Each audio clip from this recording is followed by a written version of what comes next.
a typical bunch of kids getting some good, healthy outdoor exercise while at school. But what will these kids do for fun when they get home this afternoon?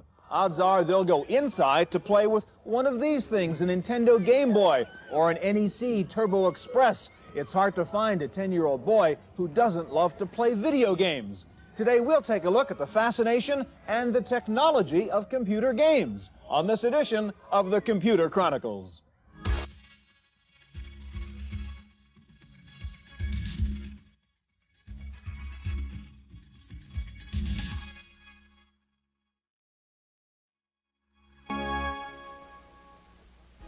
The Computer Chronicles is made possible in part by the Software Publishers Association, which reminds you it's a federal offense to copy software.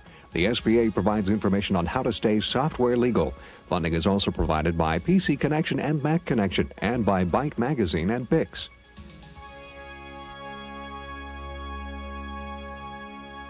Welcome to the Computer Chronicles. I'm Stuart Chaffee, and with me this week is Paul Schindler. And Paul, we're playing the original video game. This is Pong in its first commercial version called Odyssey, and this goes back 14 years. And this was what a video game console used to look like. These are what the cartridges here used to look like. They weren't very complicated. This was the old controller. If you help me, though, we're going to jump ahead 14 years.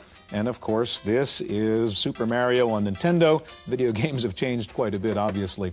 The question when we talk about computer games and video games, I think for parents, Paul, is their concern that kids are addicted to this. What is your view? Is this a bad thing for kids to be playing this, or is there a good side to it? I think there's a little of both, Stuart. I think, like all good things, video games should be taken in moderation. I have a 9-year-old and a 6-year-old, and I strictly limit their daily game playing time. Now, we don't happen to have a video game system, so they play games on the PC and on the Macintosh. That happens to be my preference because I think it builds familiarity with the way the system operates and with the keyboard. However, this isn't to say that I think video game systems are necessarily bad, because you're still working at the human-machine interface, developing comfort, and some people even say developing reflexes. Right. All right, well, we're going to take a look at the latest technology in video and computer games, both hardware and software. We'll look at the new Nintendo competitors in the video game console market, NEC's TurboGrafx and Sega's Genesis. And we'll see the newest generation of computer games on a CD-ROM. Now, lest you think this computer game business is just for kicks, Nintendo now holds a kind of national Olympics for players of Tetris, Super Mario, etc. We're going to start out with a visit to the Western Regional Nintendo Finals held recently here in Oakland, California. It was a dream come true for die-hard Nintendo fans. Over 10,000 of them packed the Oakland Coliseum when the Nintendo World Championships rolled in as part of a 9-month traveling extravaganza. The Nintendo World Championships, its first year out, was really an idea that's been conceptualized about 2 years ago, brought out by demand of the players themselves, who seem to be socially interactive. They want to know who the best are. They're playing against with their families, with their peers, their friends. This is a way to bring Nintendo out of the house and into a show and really give those kids the spotlight that they deserve. The players were divided into 3 age groups and competed in Super Mario Bros., Tetris, and Rad Racer. The winner with the highest combined score earned a spot in the finals in Hollywood and perhaps a shot at electronic stardom. The 3-day event also featured a power walk that highlighted brand new Nintendo games not yet on the market. Game counselors were also on hand to give tips to kids on improving their game skills. Such innovative marketing has helped keep Nintendo on top. The keys of the success to Nintendo is the fact that they're always ahead of the market. In other words, they're always introducing new games from some of the hottest movies, some of the latest trends. They're always keeping one step ahead of everybody. Figures from Nintendo show it expects to sell fewer units of its entertainment system this year. But by the year end, Nintendo also expects to have a place in nearly 30% of all U.S. households. The company's success clearly lies in churning out the popular software titles to run on those machines. I think the success of Nintendo will go on forever, really indefinite, because it's like having a VCR in your home. Once you have the hardware, you have this choice of software. There's some over 450 games now, and with the Game Boy, there's some 700 games out there. So the choice will always continue once you have the game in your home. For the Computer Chronicles, I'm Kate McGargy.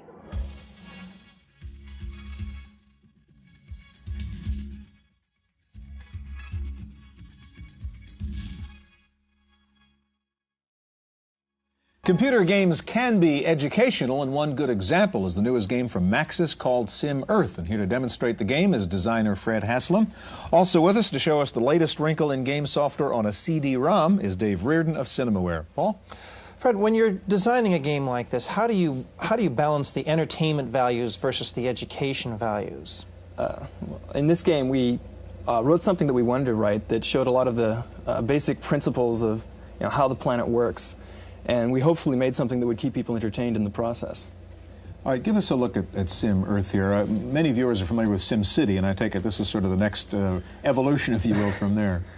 Yeah, in some ways it is. It has the same basic idea of a game without goals, a game that you can pick your own directions. Briefly, this is the planet evolving and developing from its first molten core stage. Not necessarily the planet Earth. No, not necessarily planet Earth. Although that is an option, a scenario you can play. So you can basically play this game from the creation of the planet, if you will, yes, up until modern times. Exactly. Okay. Now, eventually oceans would form on that, and then life would appear. And this is the same planet a little bit later, in the middle of the evolutionary stage. And here's a representation of all the various vegetation on the planet. Here's a representation of all the animals. And we can jump in briefly over here and look at some of the different species that have evolved. And we use a pretty standard evolutionary chart, what creatures come from what. Dinosaurs come from reptiles, birds come from dinosaurs.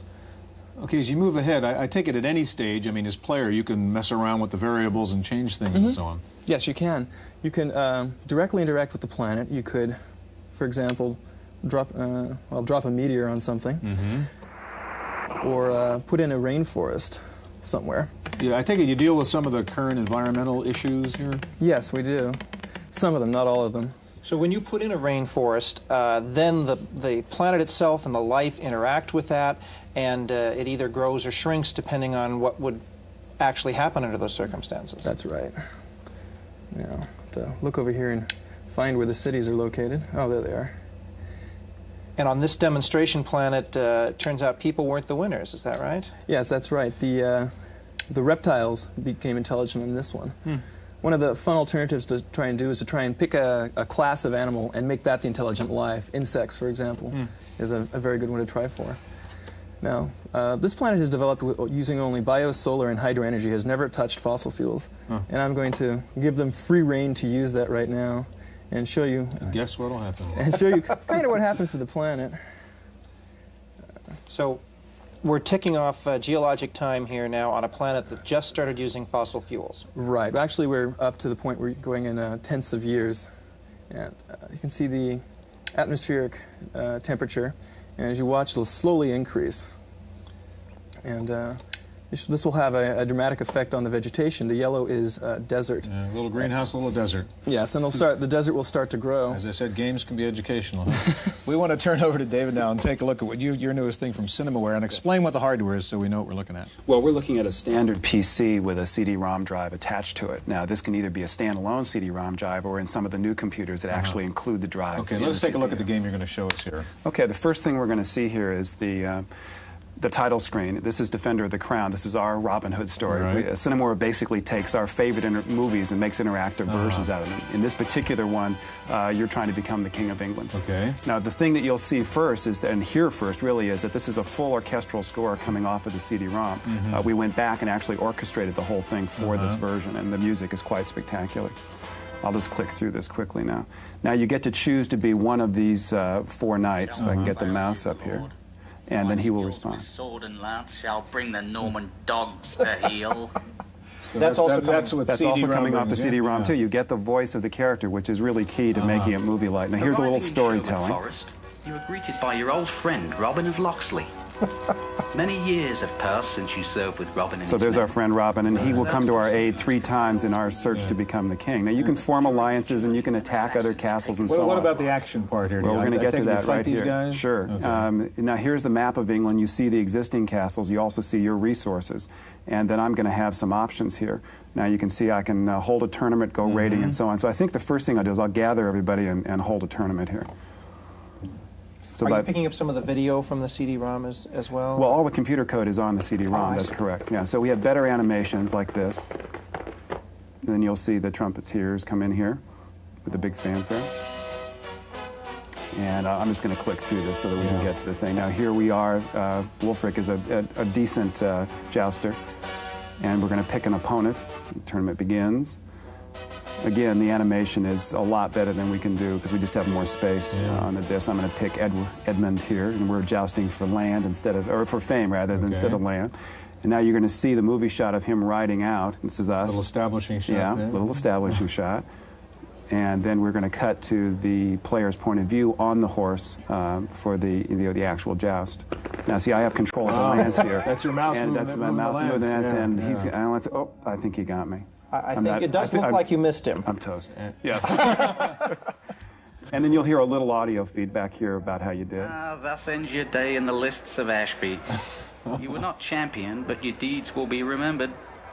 Leaving for home, you vow to bring glory to your name. That's great. So that's Defender of the Crown CD-ROM version. That's correct. All right.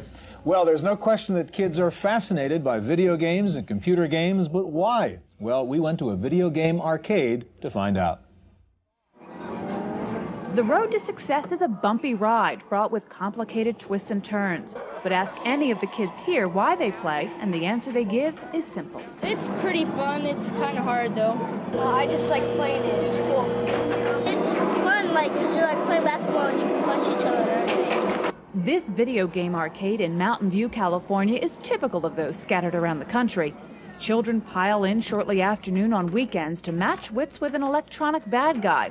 For about 75 cents, they shoot, punch, and hammer their way to victory. The store manager says it's a way for the youngsters to unwind. The adult goes out, he socializes, he relaxes with his friends. When they come here after school, relieves tension, and they're able to have fun. The child needs a place to vent frustration. And it's better to vent the frustration playing one of these games than to go out and vent the frustration on a pier and end up maybe in trouble with the local authorities, and that we don't want. This arcade boasts about 60 game consoles, and it rakes in over 2,000 tokens every week. That's 25 cents per token, but not all of that money comes from the kids. The kids come here and they can do practically anything, and I'm a grown man and I can't do this. And it frustrates me, but it's a lot of fun, you know. The arcade occasionally uses gimmicks like a birthday or retirement party to pull in customers. But what could be the real reason they come to play video games at an arcade? I'm kind of bored of my Nintendo. For the Computer Chronicles, I'm Kate McGargy.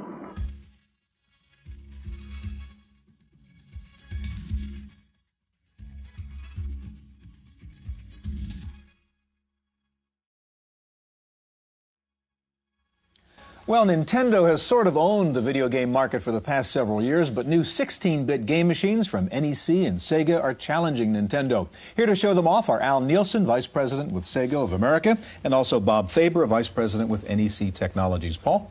Al, help us understand the differentiation between these game systems and the same games played on PCs. What are the relative advantages of playing a game on a game system? Well, the important thing is that the game systems really are optimized. We've built the graphic chips to really work well with games in terms of moving objects quickly around on the screen, really increasing the resolution of what you can do, the mixing of colors, really putting them all together on a more optimized basis. So you're throwing all the processing power into doing one particular task. All right, speaking of which, you've got a couple games up there on your Genesis machine, and I guess what our viewers are interested in is how this is really better than what they've seen before. So if you can sort of focus on that as you run through a couple of games. Well, the first game I have here is Michael Jackson's Moonwalker, which was actually designed by Michael himself.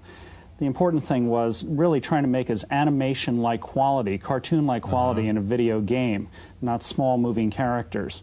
Show you what we've been able to do, and really, first of all, it's a new genre of video game, dance video games, or music video come to life. We put the quarter in and we start off here in the video game. Does 16-bit give you more detail, faster motion, better music, all of the above? Yeah. And first of all, you have real digitized voices. Michael's here is trying to save these kids who've been kidnapped. Listen to one of the girls. There she says, Michael. It's an actual digitized voice in the game. Michael's moves. First of all, the characters are much, much bigger, much more highly detailed. in terms of the types of things that you can go and do. Look at the backgrounds, very, very detailed. And of course, you really do recognize the personality of it. You didn't tell me who that was. I could recognize that's Michael Jackson. It's not hard to tell that that's Michael, but all the fun things that you can go and do. One of the things that we've done in one of our commercials is really take Michael's videos and put Michael videos together with the game to show how realistic they are. Look at this guy here taunting Michael with the pool cue. You know he's bad and he's after him. You can't do that on an 8-bit system.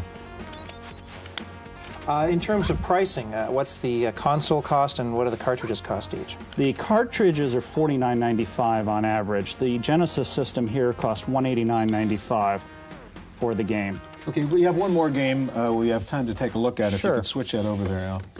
The one game that we have is Mickey Mouse starring in the Castle of Illusion. Is this the first Disney character in a video game? Yes, on the 16-bit system. He has been on other video game systems over the years. But the important thing is this really demonstrates the capabilities of what you can go and do with the 16-bit system. Here's Mickey Mouse, and if you take a look, he really looks exactly like himself. We haven't gone and sacrificed any of the detail on the character at all. Is this new this year? This is brand new. It just started shipping within the last couple of weeks. And I want to show you just some of the wonderful animation here of Mickey. He's just walking along, and then the beautiful, brilliantly colored backgrounds as he walks in and the game begins. Here he is. So you're playing off the Disney animation heritage here. Exactly. Yeah, that's pretty classic. Now watch this. Yeah. There he is, and he's just, waiting for it. One of his old moves from the cartoon. Yeah, exactly. Yeah. Now, he's pretty close to the edge there. Let's see, he might have a little problem. Uh-oh! Oh, look at the emotions on his face. Yes. That's what's really making the difference between this generation of video game system and the, generation... Yeah, and the relative depth of that background, too. All right, you've shown us what 16-bit can do. I want to move over to Bob now and take a look. You've got a CD-ROM player, not a CD-ROM, but a CD player, in fact. Compact disc player hooked up to your NEC unit. We want to take a look at what additional capabilities that adds to a video game. What you're able to do with the CD player that's never been able to be done before is increase the graphical content and also have real live music, digital music and voice equivalent to what would be on a CD or on a video disc for graphics. So the whole game is coming off the CD. I mean, the graphics, the code, the music. That's right. We use the CD instead of a cartridge as the storage medium for the gameplay, and that comes off immediately into the system.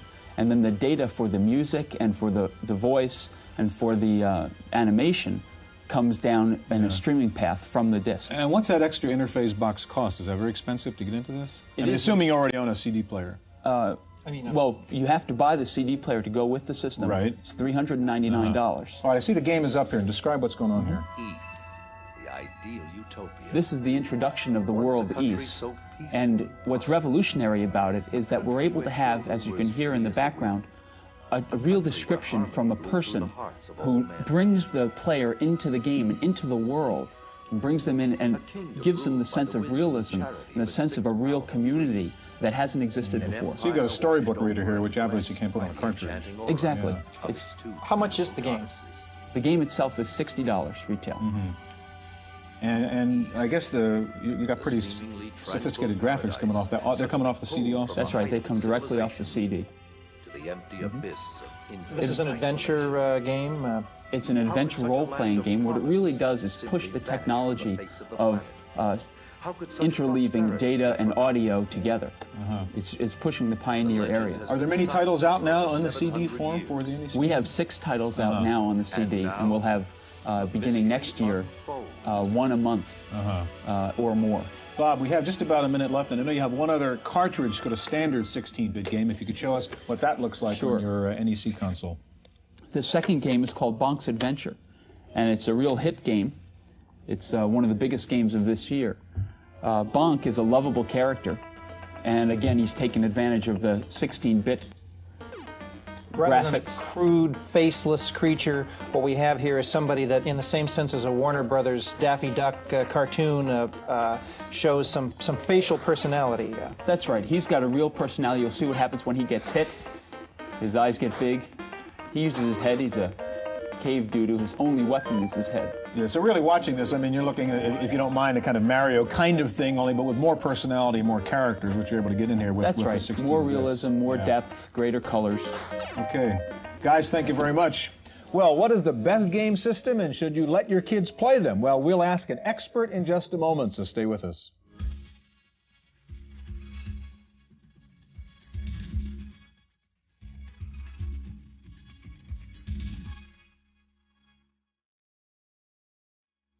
Joining us now is Russell De Maria, video game analyst and expert and author, as we can see, of 4 books on video games. Welcome. Paul? What is the difference, in your opinion, between the PC platform and the video game cartridge platform? Which is better? Better is a hard one to answer. It really is a matter of what you want to play. There is some difference, and the main difference right now is in the complexity of games. I think you've seen something with Sim Earth. That will be on some video game consoles eventually, but right now you tend to see more of the shooting games, the action games, and some role-playing, which is starting to get very complex on the video game consoles. Differences are not so great. Looking at the video game console part of it, I mean, every parent's running into that store now with the kid trying to figure, well, I don't know, from Nintendo and TurboGrafx and Sega and all this stuff. How does a consumer make a decision? I mean, what's the right kind of game environment to get into? Can you answer that? It's a hard one to answer because there's a lot of technological differences between the games, but one of the things that I always tell people is look at the games themselves. If something excites you, that's probably the system you want to get.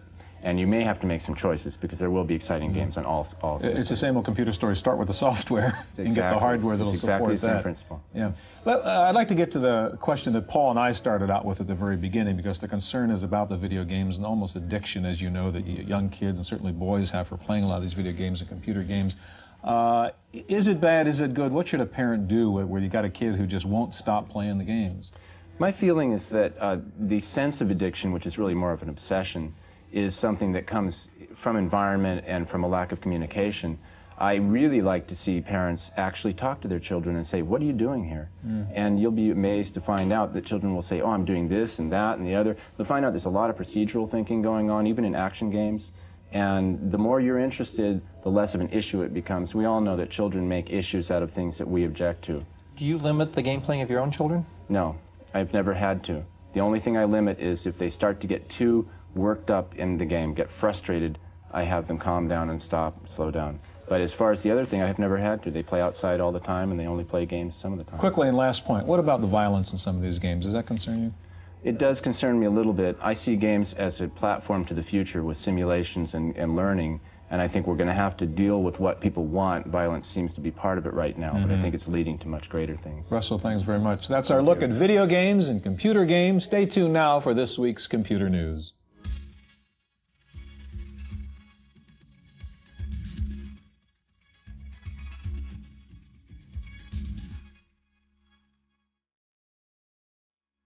In the random access file this week, rumors are flying that Apple Computer will introduce several laptops in 1991, including a 7-pound color system. The lightweight portable is to be based on Motorola's 68030 processor and will have 8-bit color video technology. 7 major computer manufacturers, including Tandy, Fujitsu, and AT&T, are attempting to set a de facto standard for multimedia by releasing similar systems that support multimedia extensions to Microsoft Windows. The announcement means improved hardware support for a clearly defined multimedia platform. This should make it easier for software developers to create multimedia applications. Motorola's 68040 microprocessor is finally available. The million-transistor chip has been delayed almost a year. The 68040 chip has been plagued by technical difficulties, particularly with the multiprocessor functions. At the same time, Next Computer has started volume shipments of its 68040-based Next Station and the new Next Cube machine. 040 upgrade boards are also available for users of 030-based Next computers. Taking a look at this week's top 10 software titles for the Macintosh, Mac Connection reports that After Dark is in the #1 spot, followed by Disk Doubler. In third place is Adobe Type Manager, and Semantic Sam is fourth. And in fifth place is Quicken for the Mac. Rounding out the top 10 are Correct Grammar, Mac Utilities, Microsoft Word, Where in Time is Carmen Sandiego, and Suitcase 2. Apple is trying to fix a bug that slows performance of complex applications in several Macintosh models. The bug is in all models of the Mac 2CI, 2SI, 2FX, and LC. Apparently, it only affects applications that place unusually high demands on the Mac memory manager. Toshiba plans to market several versions of a high-speed notebook computer with a processing speed 3 times faster than those currently available. They will feature a fluorescent side-lit display for greater brilliance. Toshiba also plans to introduce a new laptop with an advanced color display in the first quarter of 1991. Time now for Paul Schindler in this week's software review. One of the most popular uses for either the PC or the Macintosh is the creation of banners. Until now, the programs that created banners were fairly simple-minded. Banner Mania has changed that decisively. The big problem has always been dreaming up ways to make a banner unique. Now, they've taken care of that here by automatically cycling through many of your options, first in an animated opening screen. You have a choice of layouts: small over large, large over small, medium over medium. There's a variety of prepackaged color choices, or select your own, and the list of effects is seemingly endless. The program will cycle through them by itself if you wish. If the program gets close to what you want, lock down one aspect and just allow the others to change. You have the choice of a variety of fonts as well as a variety of effects within the fonts. Both the effects and the font list are so long they run off the bottom of the screen. There's also a number of ready-made banners as well. Banner Mania is $60 from Broderbund Software in San Rafael, California, and is available for both the PC and the Mac. For the Computer Chronicles, I'm Paul Schindler. Microsoft doesn't expect to release DOS 5.0 until sometime next year, but if you can't wait that long to find out about it, pick up Banton's new book, the PC Configuration Handbook. The appendix covers key changes, including a new utility enabling most of the operating system to be loaded into the high memory area or extended memory. The book also covers installation, which appears to be an easier job than in earlier versions. And finally, have you ever thought about how much a business meeting really costs? The Institute for Better Meetings has released a software program to tell you just that while you meet. The product, called the Meeting Meter, looks like an old-time taxi meter on your PC and updates the total fare every 1/10 of a minute. The fare is based on the meeting participant's actual or estimated salary. A budget can be preset, activating an alarm when the meeting has run out of money. And that's it for this week's Computer Chronicles. I'm Kate McGargy. The Computer Chronicles is made possible in part by the Software Publishers Association, which reminds you it's a federal offense to copy software. The SBA provides information on how to stay software legal. Funding is also provided by PC Connection and Mac Connection, and by Byte Magazine and Bix. For a transcript of this week's Computer Chronicles, send $4 to PTV Publications, Post Office Box 701, Kent, Ohio 44240. Please indicate program date.